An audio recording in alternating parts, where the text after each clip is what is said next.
Hello, everybody. Welcome back. You know what time it is. It is time for the Super Bowl 60 predictions. I am so excited for this Sunday. I cannot tell you enough. I am super hyped for it. Obviously, as a Seahawks fan, my Seattle Seahawks will be playing in Super Bowl 60 against the New England Patriots. Both are the best teams in the NFL by far. Well, maybe sometimes, but I mean, the Seahawks are definitely the best team in the NFC. The Patriots, probably the best team out of the AFC, too, of course. So yeah, I'm gonna obviously go over certain points. So I'll go over the keys to victory for both teams, just so I'm not biased. Of course, granted, I do that as best I can for each other game as well. So I'll talk about the Seahawks key to victory, and I'll talk about the Patriots key to victory and how they can beat the Seahawks, and I'll talk about the Seahawks and how they can beat the Patriots, vice versa, and how I think it'll actually go, at least personally. So, again, my championship weekend prediction was perfect. Yeah, I mean, granted, there was only two games, so I've never had a perfect week, but this was the time I did. Now, granted, the Broncos did not have Bo Nix. All right, they did have Bo Nix. It was a 7-10 game at the final, and the Patriots low key didn't play that well. Now, people will say, "Oh, well, the weather." Like, okay, well, they weren't playing particularly well when it was not snowing either. So, is that concern for the Patriots? Possibly. The Broncos generally did hold them in a chokehold a bit, at least only allowing up 10 points, of course. But Grant, I'm going to be honest. Listen, I'm just going to be honest. If Bo Nix was playing, the Broncos would have won. All right, let's just say it. Because Jared Stidham, he didn't do shit. I mean, come on. But come on. It's kind of obvious. I think if Bo Nix was playing that game, I think the Broncos play a lot better now. Granted, maybe this game's a bit higher scoring, actually. Probably, who knows? But I'm gonna be real. Um, the Patriots, and I'm not trying to be a hater, of course, have not looked perfect throughout the playoff series. Their win against the Chargers was probably their best one. You could also say, but their win against the Texans was extremely ugly. All right, it was ugly. It wasn't pretty. And let's be real as well. If the Texans' offense wasn't dog shit and C.J. Stroud didn't have the biggest fall off in recent memory, the Texans probably would have won. And we just look at it, and then they played the Broncos, of course. They didn't play that great. The Seahawks, obviously, on their end, they stomped the 49ers. Now, people say, oh, they're injured. Like, okay, put us against a healthy 49ers team, and we still stomp them. All right, the Seahawks still stomp them. And then the Rams, that game was a great game. That game was the true Super Bowl, in my opinion. But that game was cinema. All right, and there was multiple times where the Seahawks was able to hold back the Rams from scoring, particularly on that third and fourth down where the Rams had a chance to take the lead, and the Seahawks stopped them. By the time the Rams got the ball back, they only had 25 seconds. There was no way in hell they were winning. There was no way. And people will say, "Oh, well, the Patriots beat two of the best defenses to get to the Super Bowl. They'll do it again." But there's one big difference about the Seattle Seahawks and the Denver Broncos and the Houston Texans. The Seahawks offense is an absolute dog shit. All right, let's just keep it real. Sorry, I almost said Patriots. The Broncos had a bad offense that day. Of course, no Bo Nix. That's what's gonna happen to you. And then the Texans, their offense, awful. Did not perform well at all. They played like shit. I'm telling you, I'm not trying to hate on the Patriots at all. We'll talk about their key to victory first. Actually, we'll bring that up in a moment. But yeah, I mean, for some concern, I mean, you got to be a little concerned if you're a Patriots fan. Yeah, I understand winning a playoff game is big, okay, but you didn't play particularly well against the Texans. You didn't play particularly well against the Broncos, despite, all right, before the weather, even before the weather kicked in, even after it, you should be able to do something, a little bit of something. But that's how good the Broncos defense is. Now, unfortunately, again, if Bo Nix was playing, I believe this Super Bowl would have been the Seattle Seahawks versus the Denver Broncos. But nevertheless, I'm happy with this outcome. So, key to victories. Let's talk about the New England Patriots first. Their key to victory, I think, comes down to a couple things. Protect Drake May. All right. Keep him upright. He had a couple fumbles, I believe, against the Texans, right? That can't happen. Now, granted, the Seahawks haven't generated a bunch of fumbles on their defensive side, but they have a lot of guys on that defensive line that can get to you. And the Patriots' offensive line has to hold up. They have to hold up strong and give Drake May time to utilize his weapons around the field. They got to be able to run the ball a little bit. I don't really, again, I'm not a Patriots fan, so I don't keep up with their stats on running.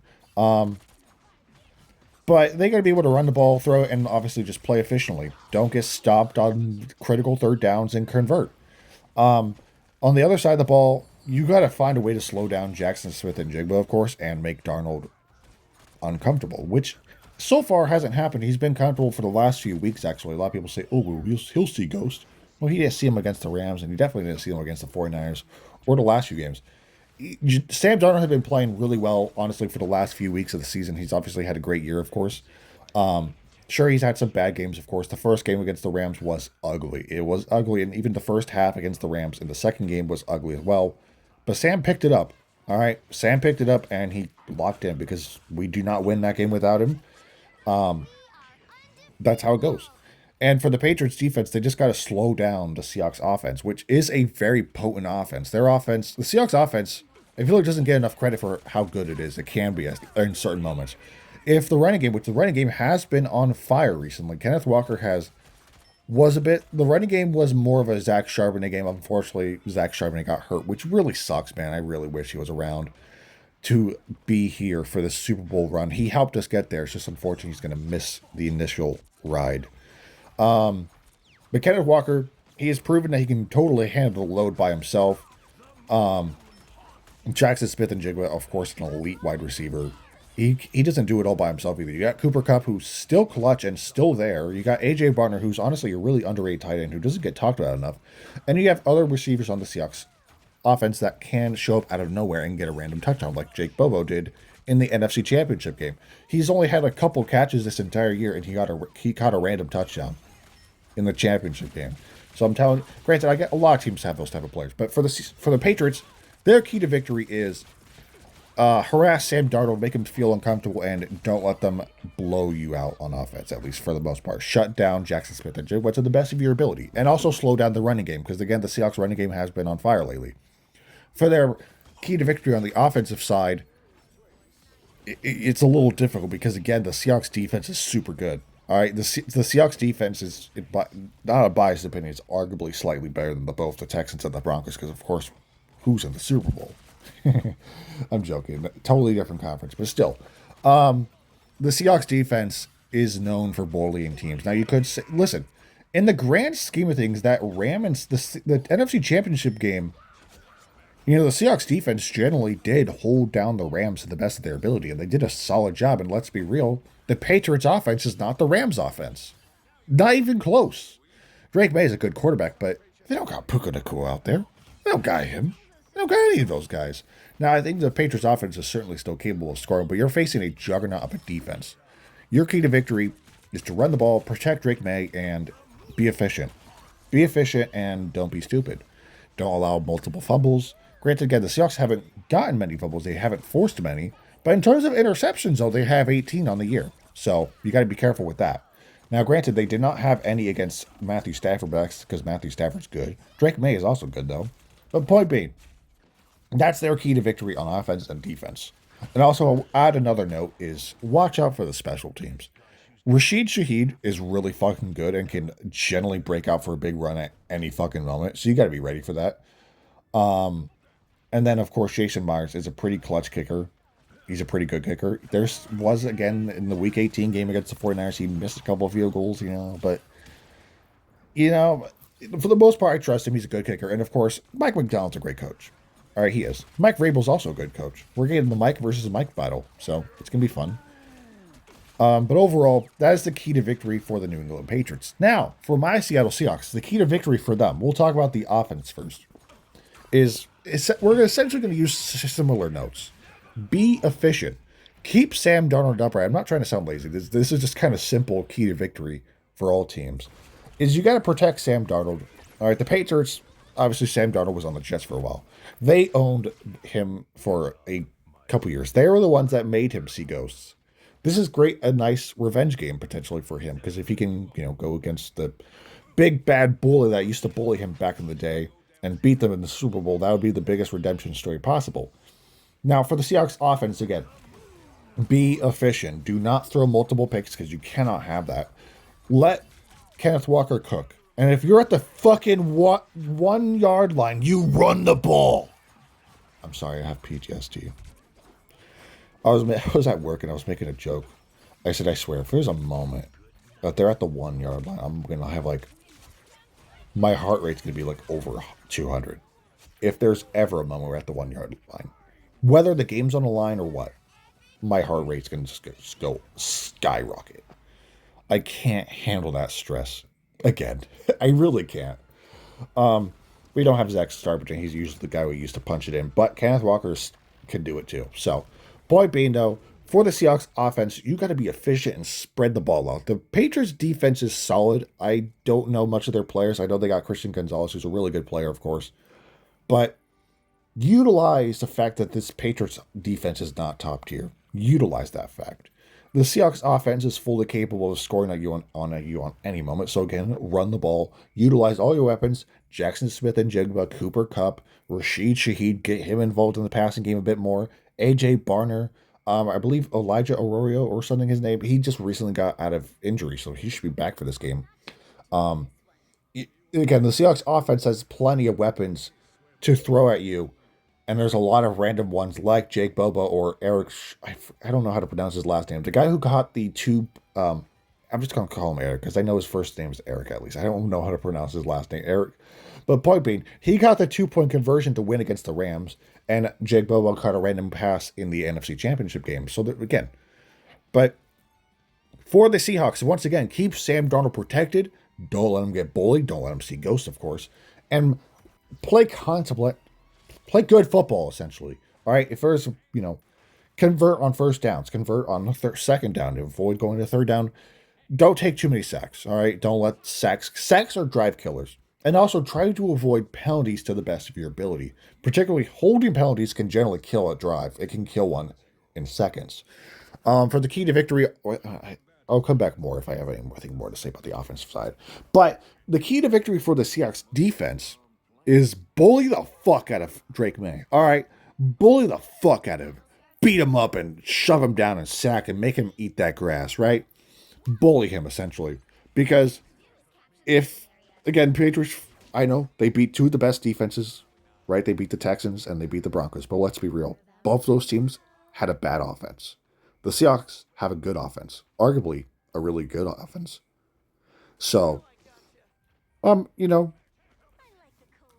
the key to victory for the Seahawks defense is force fumbles. They haven't gotten many this year, but if they can force a few, that'd be crazy. Get some picks. Stop the Patriots on third down. Stop them at the goal line. Force them to get field goals. Hell, knock them out of field goal range if you can.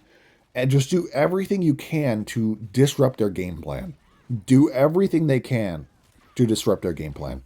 Don't let Drake May cook. Shut down Stephon Diggs. Shut down their other players because their offense isn't as in depth as other teams. They don't have a deadly duo of Devontae Adams or Puka Nacua or anything like that. They don't have CeeDee Lamb and George Pickens. They have Stephon Diggs and a couple other good receivers as well. But for the most part, if you can shut any of them down, of course, then you have a problem. And also shut down the running game. So that's the key to victory for the Seahawks defense. I think for the offense, I don't have much else to add. Is just play well. Play well and bully the trenches. Bully their defense with your offense. So that is the key to victory for both teams. Now, as I said, I'm a Seahawks fan. I don't need to say this enough. The Seahawks are a different beast compared to the Broncos and Texans. Because one thing is, the Seahawks have a good offense. I'm just going to be real. Do the Patriots have enough on defense to even contain the offense? And does the Patriots offense have enough to break through the Seahawks defense, which is elite, by the way, can shut down anybody. Now, granted, people say, oh, well, they couldn't shut down the Rams because the Rams are elite. The Rams are a top-tier team and have a much better and more potent offense than the Patriots. And that's not a disrespect to the Patriots. They've had a great year. But, again, I mean, this is a real test for them right here. This is a real test because both of their games where they faced elite defenses, both of those teams were hindered by a bad offense. The Texans, of course, were hindered by their bad offense.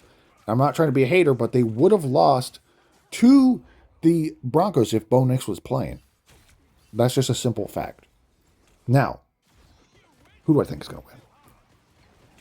I believe the Seattle Seahawks can take it. I trust Mike Macdonald. He is a fantastic coach, and by far, switching to him from Pete Carroll, it was just the right move. I feel like over the past 2 years with Pete Carroll, it wasn't working anymore. It wasn't. The defense under him was absolutely atrocious over the last few years. Granted, the benefit is the offense was solid, but the defense was atrocious over the last few years of the Pete Carroll era. Mike McDonald came in and turned it around so fast and took us to a Super Bowl. And I'm not disrespecting Pete Carroll. He is a Seahawks legend and generally a great coach. Granted, he probably should have seeked a better job than the Raiders, to be honest, because the Raiders suck. I'm not sure who would really want to go there. They don't have much. It's better than the Cardinals, though, maybe. Maybe you at least have the number 1 overall pick, and you can use it on a quarterback who might actually be worth it, unlike Kyler Murray. Overall, though, I mean, I believe Mike McDonald. I believe the Seahawks defense. I trust Sam Darnold, and I trust the Seahawks offense. I trust the Seahawks defense, and I believe they can find a way to win. Now, Drake May is a great quarterback. He's had a great year, and I give him credit. But I believe this is the road this is the game that ends the Patriots season, of course. They will lose, I believe. And I have the Seattle Seahawks winning in Super Bowl 60 and securing their second ring in the franchise. Second Lombardi trophy. That's what I got. That's what I see, and that's what I believe will happen. Hopefully, obviously. So, thank you guys for watching. Let me know what you think down below in the comments. This video, after this, of course, I'll make a video talking about the Super Bowl afterwards. And then I'll also be doing a 2025/2026 season recap, talking about the season as a whole. And yeah, that's just some upcoming videos, of course, are coming after this one. Outside of that, other videos, like not related to football, are just kind of videos that can happen out of nowhere, or I might make randomly. So right now, though, outside of football-related stuff, I don't have much coming out. But overall, again, thank you guys for watching. Again, I have the Seattle Seahawks winning the Super Bowl. I do. So anyways, thank you guys for watching. I'll see you guys in the next video, and have a great rest of your day.